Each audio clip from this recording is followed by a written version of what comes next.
അസ്സലാമു അലൈക്കും വറഹ്മത്തുള്ളാ. ബിസ്മില്ലാഹി അൽഹംദുലില്ലാഹി അല്ലാഹുമ്മ സ്വല്ലി അലാ മുഹമ്മദ്. പീസയുടെ സർവീസ് സഹായിലേക്ക് ദിമായ സ്വാഗതം. നമ്മൾ കഴിഞ്ഞ എപ്പിസോഡിൽ കേരള ബഡ്ജറ്റ് മാനുവൽ ചർച്ച ചെയ്തിരുന്നു. ബാക്കി കേൾക്കാം.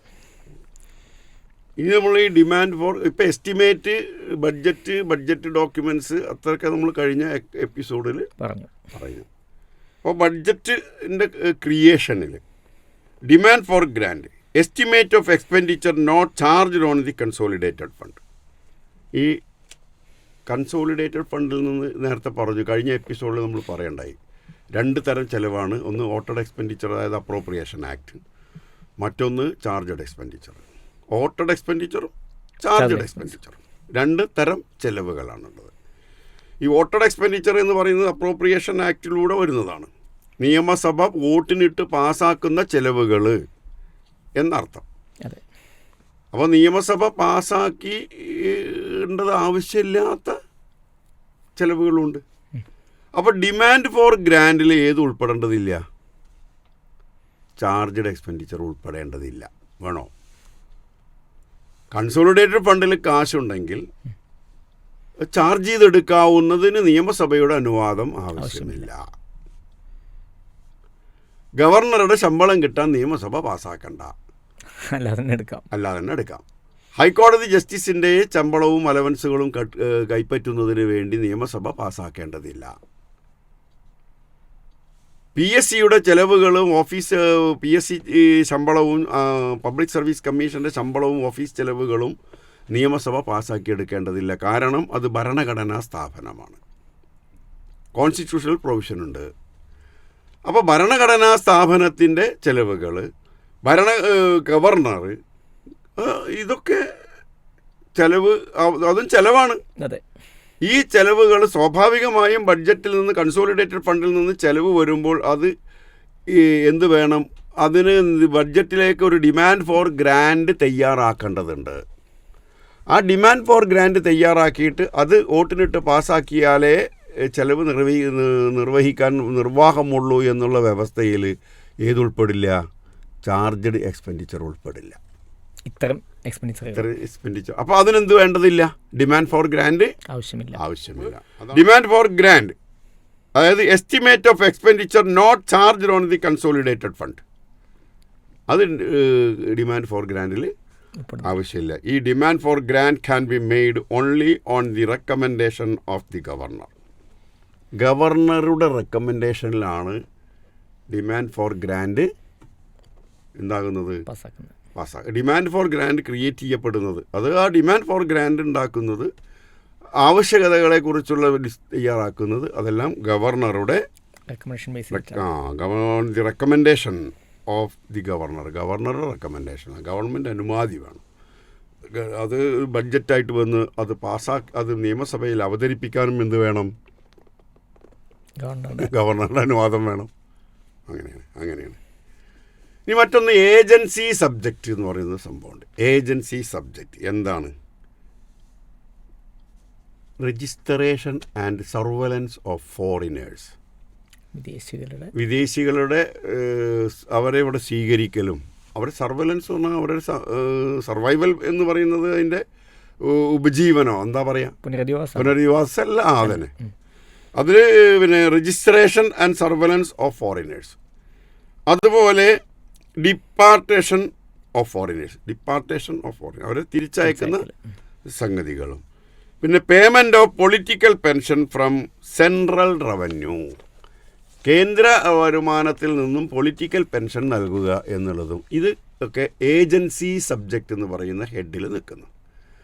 അതിന് വിദേശികളെ സ്വീകരിക്കലും അവരുടെ പിന്നെ പരിപാലനവും, സർവലൻസ് എന്ന് പറഞ്ഞാൽ അവരുടെ പരിപാലനവും, അവരെ ഡിപ്പാർട്ടേഷൻ, അവരെ തിരിച്ചയക്കുകയോ ഒക്കെ ചെയ്യുന്നത്.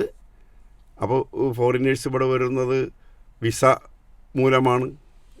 അപ്പോൾ ആ വിസയുടെ കാലാവധി കഴിഞ്ഞാൽ അവരെ പിന്നെ ഇവിടെ നിർത്താൻ പറ്റില്ല. അവരെന്ത് ചെയ്യണം?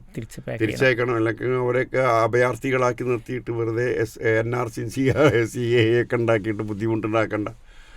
കാരണം ഇവിടെ നമ്മുടെ രാജ്യത്തിലുള്ള പൗരന്മാരല്ലാത്തവരെ ഇവിടെ എന്ത് ചെയ്യാൻ കഴിയില്ല? സർവലൻസ് അവർക്ക് കൊടുക്കാൻ കഴിയില്ല, സ്ഥിരമായി കൊടുക്കാൻ കഴിയില്ല.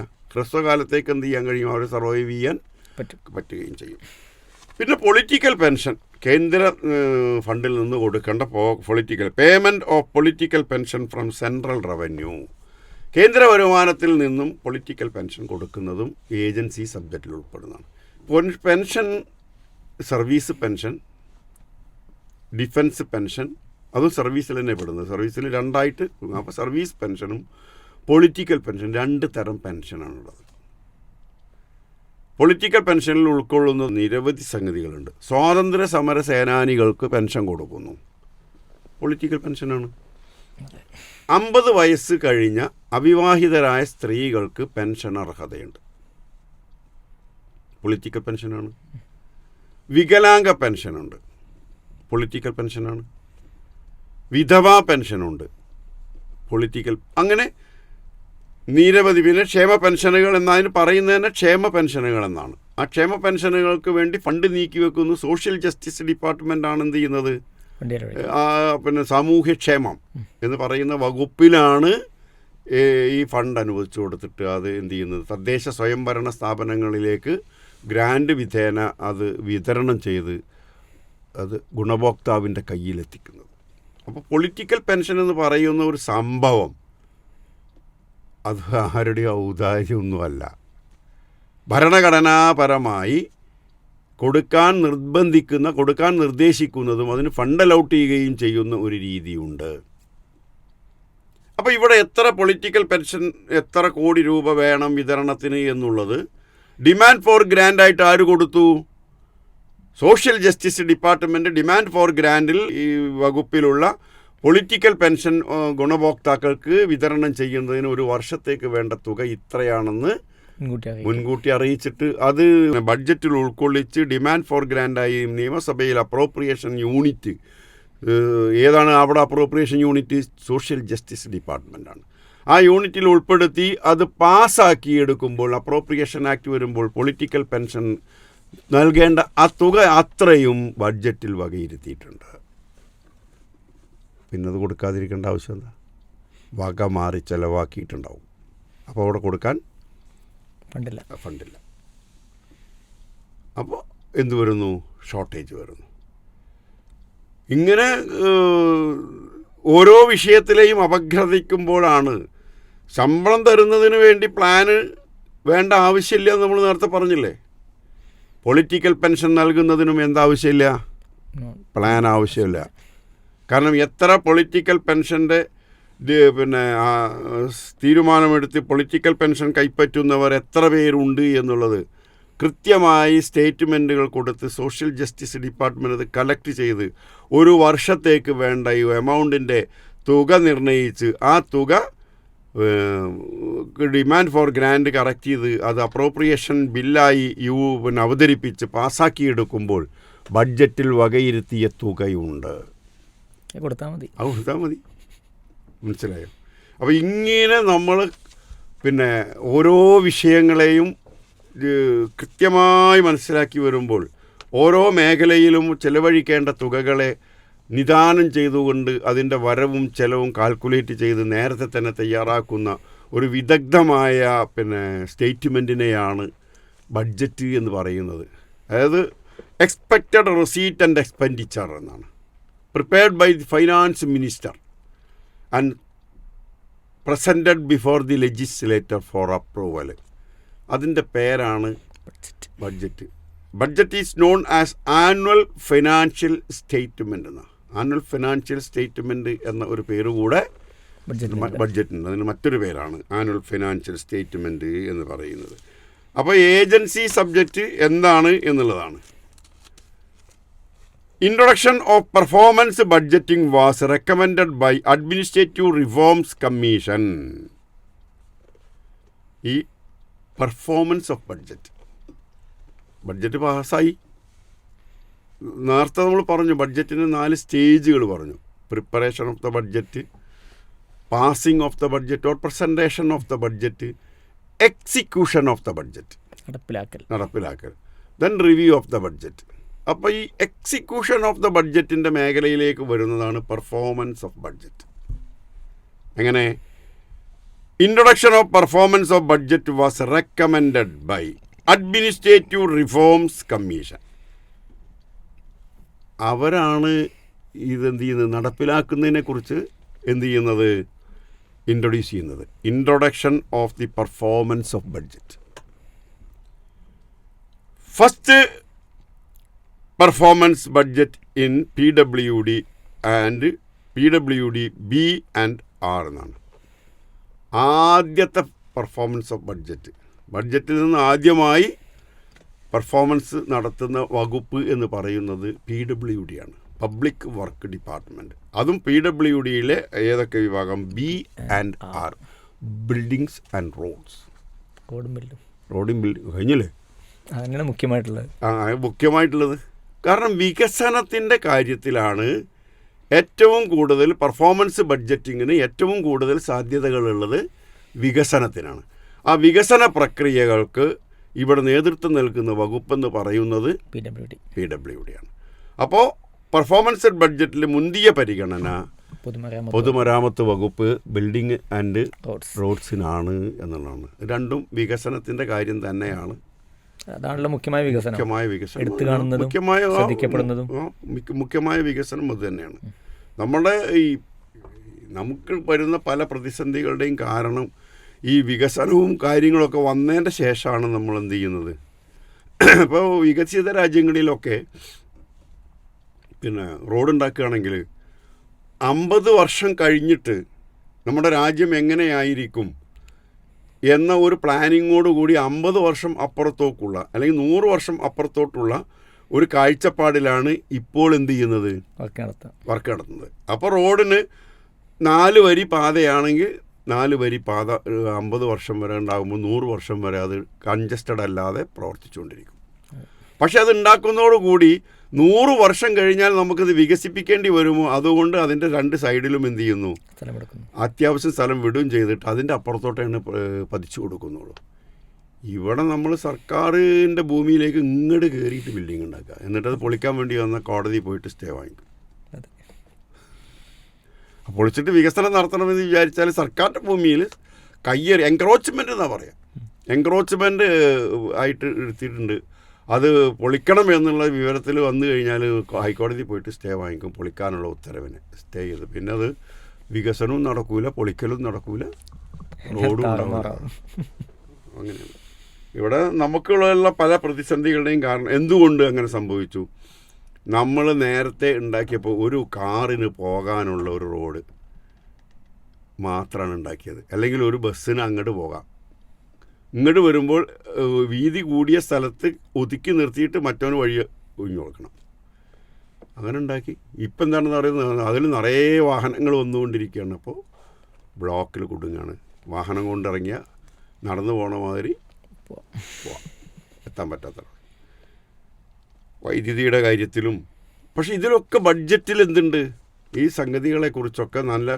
അപ്പോൾ അവിടെ ഒരു കാര്യം ആലോചിച്ച് നോക്കി, നമ്മളവിടെ വികസനം എന്ന് പറയുന്നത് ബിൽഡിങ്ങിനും റോഡിനുമാണ് വികസനം വേണ്ടത് എന്നും പെർഫോമൻസ് ബഡ്ജറ്റിൽ മുന്തിയ പരിഗണന നൽകുന്നത് അതിനാണെന്നും ബഡ്ജറ്റുമായി ബന്ധപ്പെട്ട കാര്യങ്ങളിൽ ഉൾക്കൊള്ളിച്ചിട്ടുണ്ട്. അപ്പോൾ ബെസ്റ്റ് പ്ലാനിങ്ങിലോട് കൂടി കാര്യങ്ങൾ വികസന പ്രക്രിയകൾ നടത്തേണ്ട വകുപ്പ് PWD ആണ്.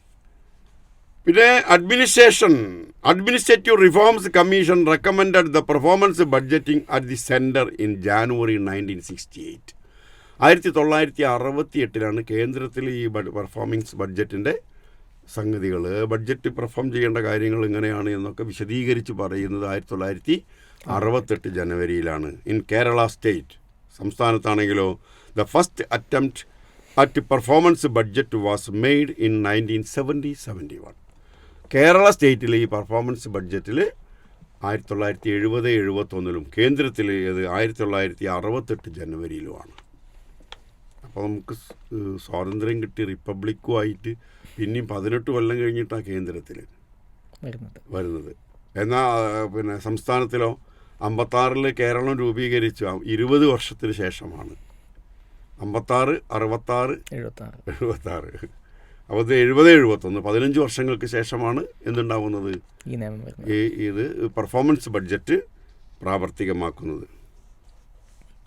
The technique of presenting the operation of government in both financial and physical terms is performance budgeting. എന്താണ് ഈ performance budgeting? The technique of presenting the operation of government. സർക്കാരിൻ്റെ ഓപ്പറേഷനാണ്, operation of government in both financial and physical terms in performance of budget. അതാണ് terms is performance of budget എന്ന് പറഞ്ഞാൽ സാമ്പത്തികമായും രണ്ടും, സാമ്പത്തികമായും ഫിസിക്കലായിട്ടും നടത്താൽ അതിൻ്റെ പ്രസൻറ്റേഷൻ തന്നെയാണ്. അതിൻ്റെ ഒരു ടെക്നിക്കാണ്. സാമ്പത്തികമായിട്ടുള്ള ഇടപെടലുകളും ഫിസിക്കലായിട്ടുള്ള പുരോഗമനങ്ങളും. അപ്പോൾ റോഡ് ഉണ്ടാക്കുക എന്നുള്ളത് നമ്മൾ നേരത്തെ പറഞ്ഞല്ലോ. ഫിസിക്കലായിട്ട് എന്ന് പറയുമ്പോൾ റോഡ് നിർമ്മിക്കുക തന്നെയാണ്, ഉണ്ടായി കാണണം. അതിൻ്റെ ഇടപെടലാണ് ഫിനാൻസ് വഴി, സാമ്പത്തിക വഴി. അതിനുള്ള സാമ്പത്തികവും അതിൻ്റെ ഇടപെടൽ, സാമ്പത്തികം കൊടുക്കുന്നു, ഫിസിക്കലായിട്ടത് നിർമ്മാണം നടക്കുന്നു. ഈ പ്രക്രിയയുടെ പേരാണെന്ത്? പെർഫോമൻസ് ബഡ്ജറ്റ് എന്ന് പറയുന്നത്. പെർഫോമൻസ് ബഡ്ജറ്റ് എന്ന് പറയുന്നതാണ്. വെറും എക്സിക്യൂഷൻ അല്ല. പണം കൊടുക്കുകയും ചെയ്യുന്നു, അതിൻ്റെ ഫിസിക്കലായിട്ട് പരിശോധിക്കുകയും ചെയ്യുന്ന ഇടപെടലുകളെയാണ് എന്ത് പറയുന്നത്? പെർഫോമൻസ്. അത് ഉദ്യോഗസ്ഥന്മാരുടെ കയ്യിലാണ്. അപ്പോൾ എക്സിക്യൂഷൻ ഓഫ് ദ ബഡ്ജറ്റിൻ്റെ ഒരു പ്രധാനപ്പെട്ട ഭാഗമാണ് പെർഫോമൻസ് ഓഫ് ബഡ്ജറ്റിൽ ഉൾക്കൊള്ളുന്നത്. ഇനിയോ significance of performance of budgeting is to evaluate the performance of each department. ഓരോ ഡിപ്പാർട്ട്മെൻറ്റിൻ്റെയും പെർഫോമൻസിനെയും വാല്യുവേറ്റ് ചെയ്യണം. അപ്പോൾ പണം ചെലവഴിക്കുന്ന ഓരോ ഡിപ്പാർട്ട്മെൻറ്റിനെയും കൃത്യമായി ഇവാലുവേറ്റ് ചെയ്യുകയും അത് പെർഫോമൻസിനെ കുറിച്ച് അതിൻ്റെ ഫിസിക്കലും ഫിനാൻഷ്യലും ഫിസിക്കലുമായ സംഗതികളെ വിലയിരുത്തുകയും ചെയ്യുന്ന ഒരു സംഗതി ഉണ്ടാകുമ്പോൾ പൊതുജനങ്ങളുടെ ഇടയിൽ ഇത് മുഴുവനൊന്നും പറയാൻ പറ്റില്ല. പൊതുജനങ്ങൾക്ക് ഒറ്റ വർത്തമാനമുള്ളൂ. എന്ത്?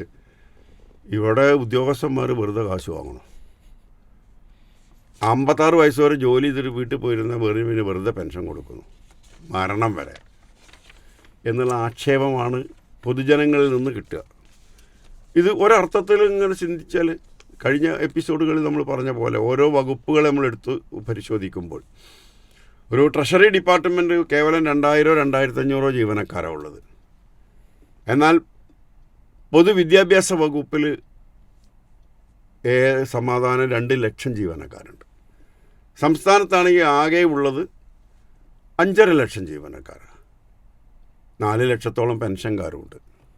ഇവർ രണ്ടു കൂട്ടരും കൂടി ശമ്പളവും പെൻഷനും കൂടി വാങ്ങിച്ചാൽ പിന്നെ കാശുണ്ടാവില്ല എന്ന് പറയുന്ന ഒരു സംഗതിയുണ്ട്. അതിൻ്റെ ഒരു പൊളിറ്റിക്കൽ സൈഡ് കൂടി നമ്മൾ ശ്രദ്ധിക്കണം.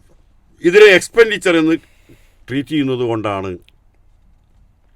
വിദ്യാഭ്യാസ വകുപ്പിൽ ചെലവഴിക്കുന്നതും ഹെൽത്ത് സർവീസിൽ ചെലവഴിക്കുന്നതും ഒരിക്കലും ചെലവല്ല, ഒരിക്കലും അത് എക്സ്പെൻഡിച്ചറല്ല. അത് രാജ്യത്തിനായാലും സംസ്ഥാനത്തിനായാലും കുടുംബത്തിനായാലും. ഒരു കുടുംബം അവിടെ നിന്നാണല്ലോ കുടുംബം വന്നിട്ടാണ് എന്തുണ്ടാകുന്നത്? വില്ലേജ് ഉണ്ടാകുന്നത്. വില്ലേജുകൾ കൂടിയിട്ടാണ് ജില്ലകൾ ഉണ്ടാകുന്നത്. ജില്ലകൾ കൂടിയാണ് സ്റ്റേറ്റ് ഉണ്ടാകുന്നത്. സ്റ്റേറ്റുകൾ കൂടിയാണ് എന്തുണ്ടാകുന്നത്? രാജ്യം ഉണ്ടാകുന്നത്. അല്ലേ? അപ്പോൾ അടിസ്ഥാനപരം എന്താണ്? ഒരു കുടുംബമാണ്. അപ്പോൾ ഒരു കുടുംബത്തിൽ നമ്മൾ വിദ്യാഭ്യാസത്തിന് ചെലവഴിക്കുന്നത് ചിലവാണോ? അല്ല, രാഷ്ട്ര നിർമ്മാണമാണ്. ഇൻവെസ്റ്റ്മെൻ്റാണ്. ഇൻവെസ്റ്റ്മെൻ്റാണ്. രാഷ്ട്ര നിർമ്മാണത്തിന് വേണ്ടിയുള്ള ഇൻവെസ്റ്റ്മെൻ്റാണ്. അപ്പോൾ വില്ലേജിൽ ചെലവഴിക്കുന്നതും സംസ്ഥാനം ചെലവഴിക്കുന്നതും എന്താണ്? ഇൻവെസ്റ്റ്മെൻ്റാണ്. അപ്പോൾ കേന്ദ്രം ചെലവഴിക്കുന്നതും രാജ്യം ചെലവഴിക്കുന്നതും ഇൻവെസ്റ്റ്മെൻ്റ്. ഒരിക്കലും എന്തല്ല? എക്സ്പെൻഡിച്ചറല്ല, ഇൻവെസ്റ്റ്മെൻ്റാണ്, നിക്ഷേപമാണ്. നിക്ഷേപത്തിൽ നിന്ന് എന്തുണ്ടാകും? പ്രോഡക്റ്റ് ഉണ്ടാകും. അത് കിട്ടിയിരിക്കും.